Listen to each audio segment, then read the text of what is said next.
રાજકોટ તાલુકાના ઘોઘાવદર ગામમાં વાડીના શેઢા બાબતે તકરાર થઈ, જેમાં ફાયરિંગની ઘટના બની। કોળી ઠાકોર વિકાસ નિગમના પૂર્વ ચેરમેન ભૂપત ડાભીના ભાઈ દીપક ડાભીએ ફાયરિંગ કર્યું હોવાનો આરોપ। દીપકભાઈ પર હુમલો થતા હવામાં ફાયરિંગ કર્યું હોવાનો દાવો છે।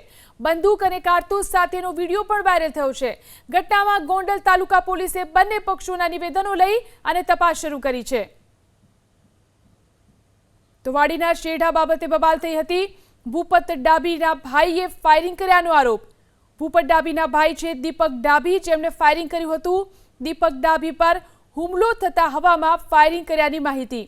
કોળી ઠાકોર વિકાસ નિગમના પૂર્વ ચેરમેન છે ભૂપત ડાભી, તેમના ભાઈ દીપક ડાભીએ કર્યો હુમલો। તો વાડીના શેઢા બાબતે બબાલ થઈ હતી। ભૂપત ડાભીના ભાઈએ ફાયરિંગ કર્યાનો આરોપ।